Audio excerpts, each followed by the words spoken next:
Leonard Nimoy, this is episode 70.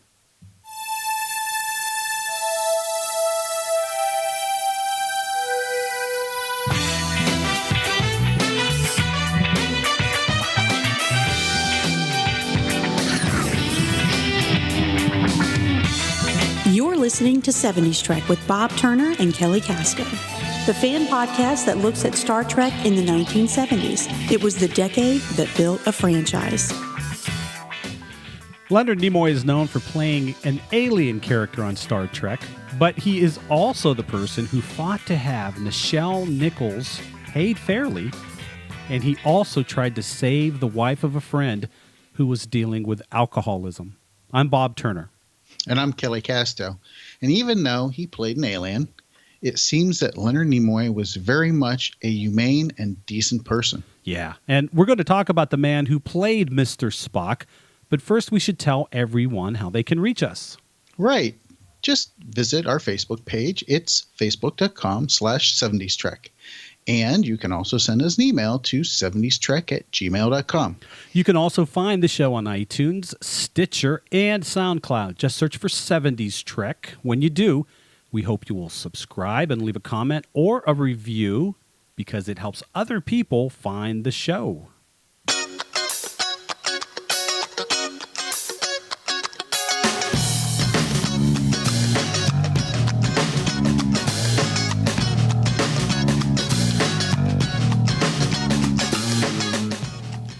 Leonard Nimoy was so much more than just an actor. He was a writer, photographer, composer, poet, director.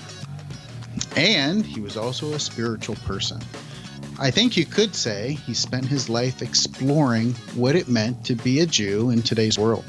I think you could say he was a modern Renaissance man, don't you think? Yeah, definitely. And someone who believed in fairness and equality. In fact, friends of his will tell you there are many times when Leonard Nimoy would say, hey, that's not right. We should do it differently. Kelly, you researched his life before Star Trek. Why don't you start and tell us what you found out? Leonard Simon Nimoy was born March 26, 1931 in Boston, Massachusetts. His parents were Jewish immigrants from the Ukraine, Dora and Max Nimoy, of course. Now, just kind of a side note here, they left the Ukraine kind of in an odd manner. They left separately. Max walked across the border to Poland, and Dora and Leonard's grandmother, they were smuggled out of the Soviet Union. Oh, wow. Yeah, really? in a horse wagon. They were hidden under bales of hay. Really? Yeah. Like you would see in a movie. Yeah, exactly. No wonder he became an actor, because that is a story right out of. Right. Wow. It is. So Leonard had a brother 5 years older than him, Melvin. His dad was a barber in Boston, and just their work ethic at home was just really intense. I mean, they always had to be working. And as such, as a kid, Leonard had many jobs to help support his family. So he sold papers, greeting cards, he shined shoes. Later, he even sold vacuum cleaners. But he liked acting. He got started when he was 8 in a local neighborhood theater. He liked it, obviously. Later on, when he was 17, he landed a leading role in an amateur production of Awake and Sing. And how old was he then? 17. Wow. Now this is a turning point in his life. It's very important. This production really changed his life because he decided he wanted to go and do acting for the rest of his life. Sure. He took acting classes at Boston College, and then he felt that he needed to move to the West Coast to pursue his dream. So he enrolled in the Pasadena Playhouse and planned to move to L.A. Well, his parents weren't very happy about this. Again, that work ethic. They're thinking, hey, I want you to go get a job or go to college, get a quote unquote stable career. That's right. A skill. Right, a skill. Or trade. And they even wanted him to go and learn how to play an accordion to make money on the side, just in case things go south in his stable career. So they didn't really support him in this decision. Fortunately, his grandfather did and encouraged him to follow his dream. But since his parents refused to help him, he fortunately had saved some money from his vacuum cleaning sales, and he used that money to finance his move to the West Coast. Wow. Yeah.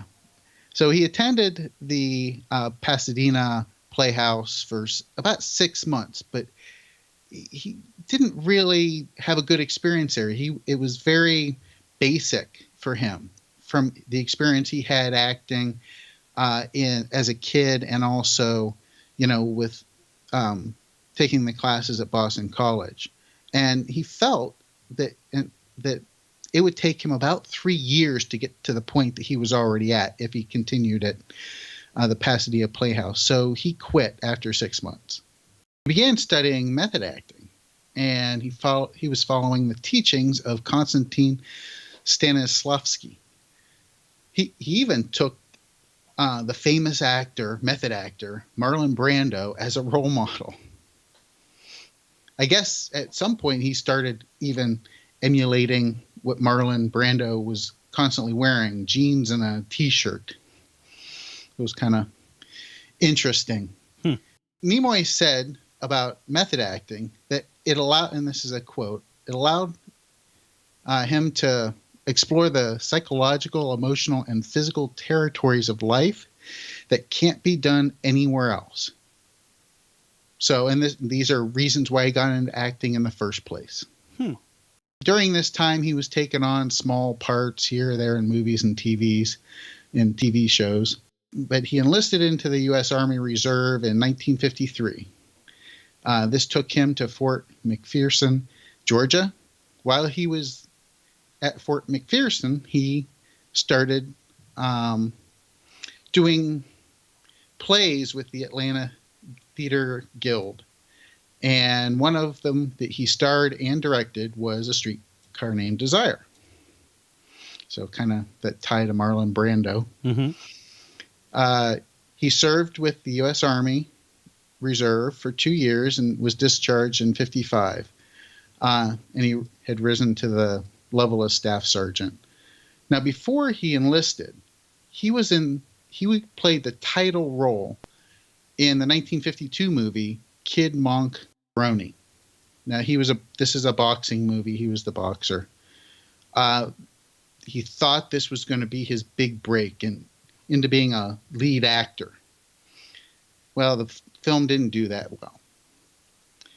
However, when he was in the military, the film got some following with TV audiences.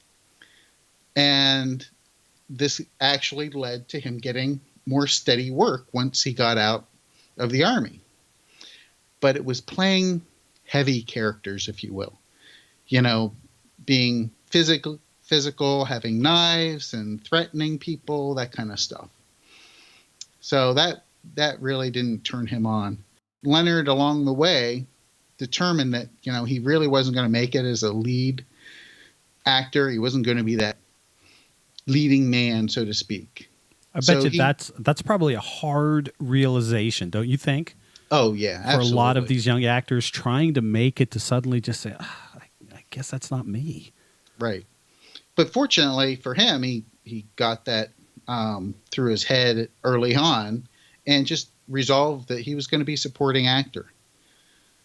And this kind of equates back to his childhood and, his family and upbringing.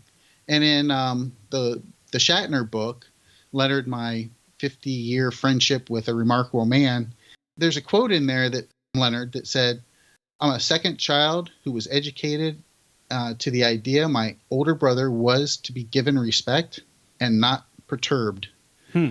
I was not to upstage him. So my acting career was designed to be a supporting player, a character actor." Isn't that interesting? Yeah. So he learned it at home. Exactly. And, that set the stage for his acting up to at least Star Trek. Sure. So in between acting jobs, he delivered newspaper, he was driving a cab, he serviced aquariums, he worked at a pet store, that kind of stuff. I mean, he just always was working. And he had to support his wife and 2 kids at that time. Right. There wasn't a choice. It was work. It was work. Or not survive. Exactly. And for that generation and generations before, that wasn't an option. Going on welfare wasn't an option. Right. I mean, and if you watch For the Love of Spock, directed by his son Adam, they talk about that. He had to hustle his ass to make money, which was a quote from that documentary. Mm-hmm. So let me give you some specifics about what did he do at the start of his career and up to Star Trek. So IMDb credits Nimoy with 134 acting credits over his career, 12 directing credits, 3 producer credits, 4 writing credits. Now these are all geared for the movie and TV industry, 5 singing credits, and 165 appearances in documentaries or variety shows or interviews or whatever. Before Star Trek, he had somewhere in the neighborhood of 50 or so acting credits in film and TV. In the movies, his first movie was Queen for a Day. And ironically, they got his name spelled wrong in the credits in this one. That was 1951. Rhubarb, he had an uncredited role as a baseball player in that movie. 52 is when he played Kid Monk Baroni and had the lead role there. He was also in the serial Zombies of the Stratosphere. And he played a Martian named Narab. Who was ironic. Green, right? Yes, who was green. Imagine that. Yeah. 54, he was in a sci-fi movie called Them. 58, Brain Eaters, another sci-fi movie. 63, The Balcony. And 66, he co-produced and starred in a movie called Death Watch. And this was also co-produced with Vic Morrow, who also directed it. Again, there's lots of credits here. I'm just going to hit some of the high level on the TV credits. 57, Silent Service. He was in Sea Hunt in 58, starting in 58, and with a total of 8 episodes. 26 Men in 1959. Now, this episode, Trail of Revenge, also co-starred DeForest Kelley. Oh, really? Yes. He was in an episode, Twilight Zone in 61, Highway Patrol also in 61. 4 episodes playing different characters between 59 and 62 for Wagon Train. A few episodes of Bonanza starting in 60, The Rebel in 1960, Two Faces West 1961, Rawhide 61, Untouchable 62, 11th Hour 62, Perry Mason 63, Combat, a couple episodes of Combat, Gunsmoke, he was in 4 episodes, Man from U.N.C.L.E., the episode Project Stigus Affair also starred William Shatner. Oh, really? Yes. Isn't that interesting? Yeah, the Outer Limits. He was in a couple episodes of The Outer Limits, but in 1964, he was in one called I, Robot. And the last one I'll bring up was The Lieutenant. 1964, he was in an episode, of course, this is where the Gene Roddenberry connection was. And this is where Gene Roddenberry got to know Leonard Nimoy. So, Bob, why don't you talk about how he got involved in Star Trek? And you mentioned Roddenberry had him in the show The Lieutenant and saw him. And as Roddenberry was beginning to imagine characters for Star Trek, he imagined in his mind a certain type, a tall, lanky, dark-haired kind of guy. And Leonard Nimoy came to mind and sat down. And when Leonard Nimoy and Gene Roddenberry started talking, Nimoy expected Roddenberry to sort of tell him a little bit about it, but Nimoy would have to sell himself. But in the end, what was happening was Roddenberry had already made up his mind that Nimoy was the guy. And as they're talking, he realizes this. Oh my gosh, I'm being sold. He's trying to sell me on taking the job. I don't have to sell myself. Right. Which is unusual. Which is a little different. Yeah. Right. So Leonard Nimoy had the job. That's who Gene Roddenberry was imagining in the part to begin with. He is the only person to be with the show from The Cage and Where No Man Has Gone Before all the way through 3 seasons to Turnabout Intruder. Majel Barrett was there at the beginning in The Cage, but was not there in Where No Man Has Gone Before or some of the earlier shows. Nimoy is there from the very beginning all the way to the very end. Let's talk about the very end for a second, because we've talked about Nimoy and Spock and some of our favorite moments before. But what I want to talk about is the last day of production. That episode was Turnabout Intruder, and the last day was January 9th, 1969. And on that day, only William Shatner and the guest star, Sandra Smith, were on the set with the crew. Everybody else had the day off because their scenes had already been shot. But there was a wrap party scheduled for right after shooting. And some of the other actors began to filter in, and before you know it, you've got a party going on. But ironically, Fred Freiberger chose not to attend, and neither did Leonard Nimoy. Nobody's really sure why Nimoy didn't attend, but in his book, I Am Not Spock, he writes that he felt tired and drained, and he had mixed emotions about leaving the show. While he was sad to see it end, he was okay with it. Quote, "It had become a battle to maintain the quality of the show. We were not having a great success with the episodes in that 3rd season. I felt a great sense of entrapment because I was under contract if they wanted to do more. I wasn't looking forward to it, though, and because of the fear of losing quality. I was making money, but I felt I wasn't involved in anything prideful anymore." Unquote. So he had his reservations about having Star Trek continue, and I think he was quietly glad after the 3rd season that it wasn't going to continue. And he immediately took a job with Trek's sister show at Paramount, Mission Impossible. Martin Landau left the show after the 3rd season, and Nimoy was his replacement. And he played the character Paris, who was an ex-magician and makeup artist. And he was with the show for 2 seasons until 1971. So now we're firmly out past Star Trek. He is now looking for a new career. So in that year, he is in a movie with Yul Brynner and Richard Crenna. The movie is Catlow, and it's a Western. And that year, he also appeared as Tevye in the play Fiddler on the Roof, which, in the late 60s, early 70s, was a big play. Yeah. Between 71 and 74, Nimoy guested on shows like Night Gallery and Columbo. And he was also in the TV movies Assault on the Wayne, Baffled, The Alpha Caper, and, I love this title, Rex Harrison Presents Stories of Love. That's nice. I'm bad. In 1973 and 74, of course, he did voice work for Star Trek the Animated Series, returning as Mr. Spock. And in 1975, Leonard was in the TV movie The Missing Are Deadly. And of course, this is the year that he wrote I Am Not Spock. Let's talk about that book a little bit.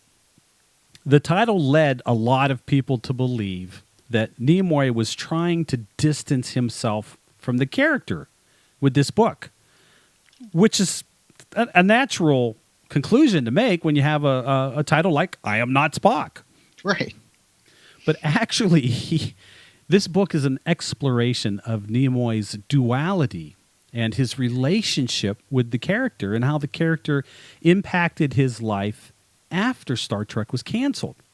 He writes, "I am not Spock, but I am closer to him, closer than anyone. How much closer can two people be than to stand in the same body, occupy the same space?" Unquote. These are the kinds of musings he has. At one point, he describes Spock almost as a separate personality that has its own thoughts and desires that pop into his mind. He explained his reason for writing the book this way, quote, "Maybe if I can get it all down on paper and see the words staring me in the face, I might understand. I might get a better fix on what I am and who he is. With Spock and me, it's a game of I'm okay, we're okay," unquote.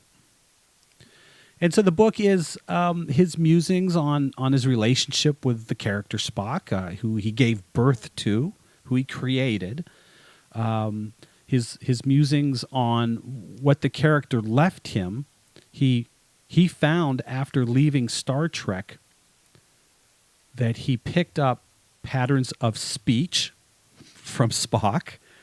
He picked up logical patterns of thought from Spock that he didn't have before. And so the character stayed very much with him in different aspects of his life. Moving forward, he said, it made me a different person playing Spock than who I was before I did. He recounted, and this is the kind of thing he ran into, the story I want to tell you next is the kind of thing he ran into after Star Trek went off the air and was beginning to really grow in the mid-'70s. He would run into people all the time, not really seeing Leonard Nimoy, only seeing Mr. Spock in civilian clothes. And he recounts the story of a child asking for an autograph and wanted it to be signed Spock. And of course, Nimoy is explaining the thought process that goes on in his mind when that happens to him. He says, quote, "I know that if I signed any other name, two people would be cheated, the child and Spock. And I can't do that. I don't want to hurt the child, and I must be fair to the Vulcan. I think he would do the same for me. I am not Spock, but given the choice, if I had to be someone else, I would be Spock," unquote. So he is, in 1975 anyway, as he was writing this book, he is living a very interesting existence alongside of this imaginary character that he helped create, who is, in the minds of people that he sees, very much alive. And the expectation is, show me Spock. And that expectation, in some instances, got a little creepy. Let me tell you this last story. He was at a personal appearance, and a young woman waited around to talk with him. And the young woman was asking some intelligent questions. She was a college student. And Nimoy was actually a bit relieved because she seemed thoughtful. And at one point, she begins to tell him a story about her professor who was going blind. Some sort of disease that he had was taking away his eyesight. After they walked a little bit toward his car and they're exchanging, comments back and forth, she turned to him and asked, "Have you ever considered the possibility of extending your energies for medical purposes through physical contact?" Nimoy's reply was, "No, I don't even know what you just said." The poor girl thought Nimoy and Spock were one and the same, and that somehow Nimoy could heal her professor. Wow. Yes. And he said this is the kind of, he said at times, the sadness that having played Spock brings me. Because there are people out there who can't get past the fact that I'm not Spock. I'm Leonard Nimoy. And while I walk with Spock, I can't bring him forth. Yeah. That's a tough position. Yeah, he kind of got heavy at times with this. Now, in the rest of the book, he kind of talks about production on Trek and some of his favorite things and stories from behind the scenes and all of that. But boy, that one kind of was like, oh, this is a really sad story. And if he's got one of these sad stories in the book, he probably had many more that he encountered, that he came across.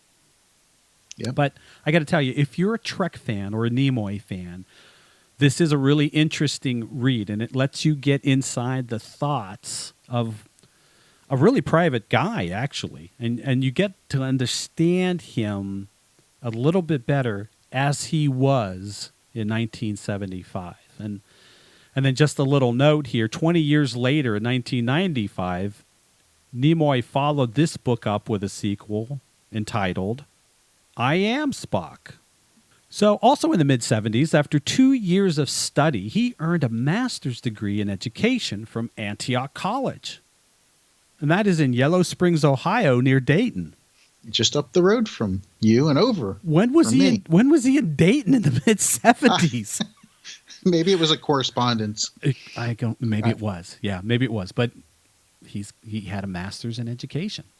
Also that same year, 1977, Nimoy became the host of In Search Of. Do you remember that show? I loved In Search Of. A TV show that investigated mysterious phenomenon. And yes, I agree with you. In Search Of was fascinating. First of all, Leonard Nimoy was the host. Well, yes. I don't want to sound like that woman from his book, but, I was always like, ooh, what's Spock going to say now? Yeah. I don't know why. I knew he wasn't playing Spock. But it was cool because he's one of your favorite actors in one of your favorite series. And so, but the shows were good. Well, and it was kind of, I don't know, unusual at the time. I mean, very. And it was during that whole Chariots of the Gods kind of era. Yes. That kind of kicked it off of this idea of extraterrestrials. And you had these kind of way out ideas that just a few years earlier in the 60s weren't acceptable.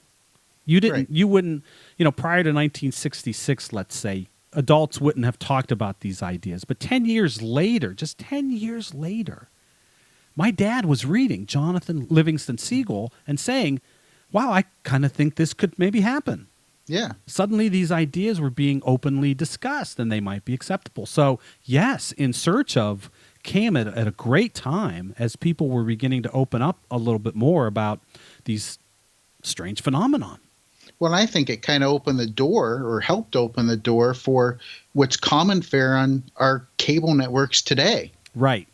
So, and here's a little piece that might blow your mind, that Star Trek in reruns and the Apollo moon landings probably helped open people's minds to what is possible as well.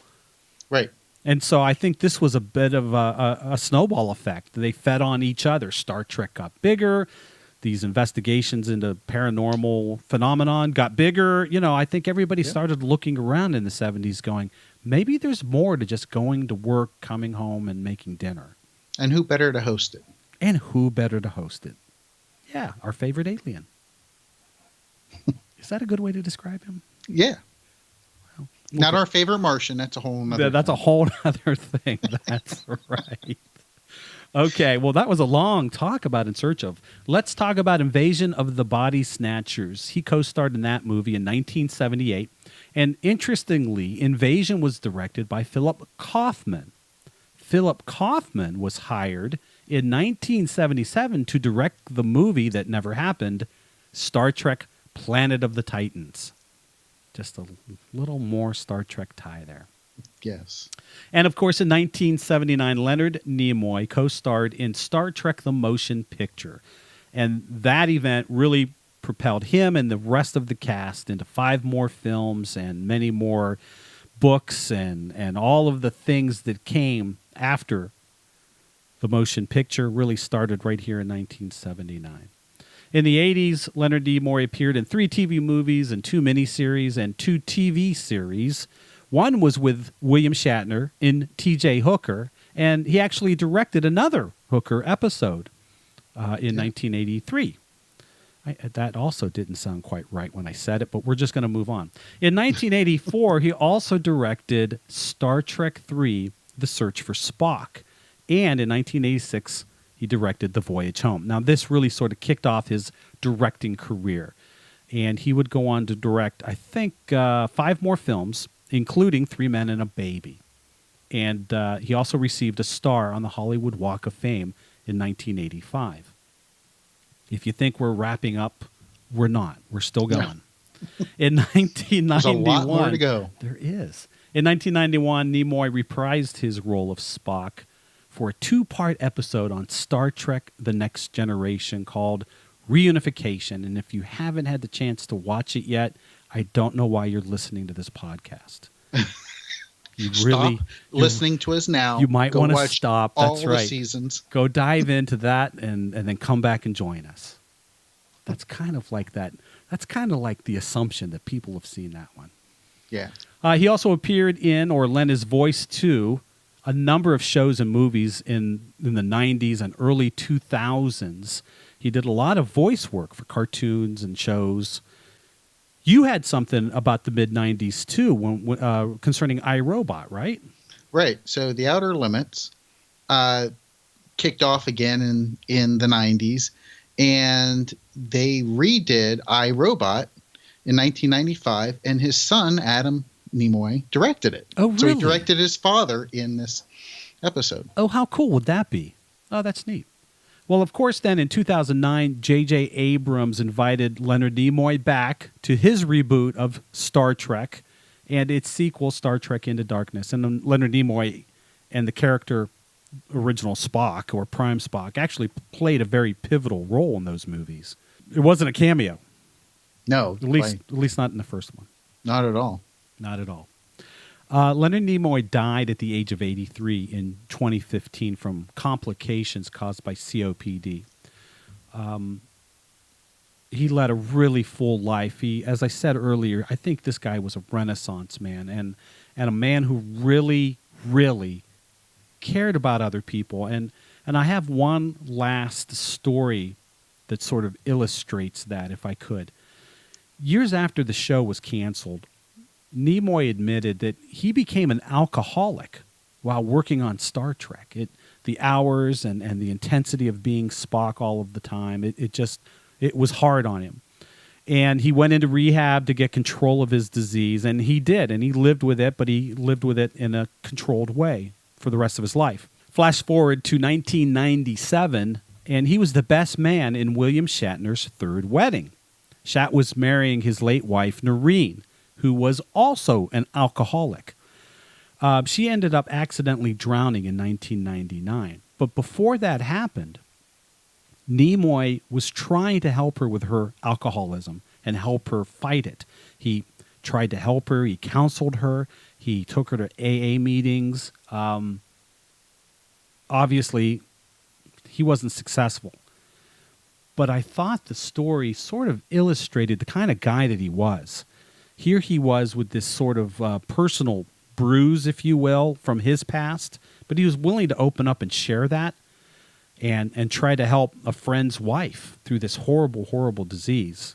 And I thought that said a lot about him. No, that's incredible.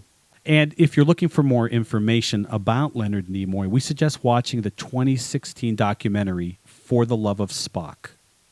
It was directed by his son, Adam, and it's just a wonderful, intimate portrayal of Leonard Nimoy.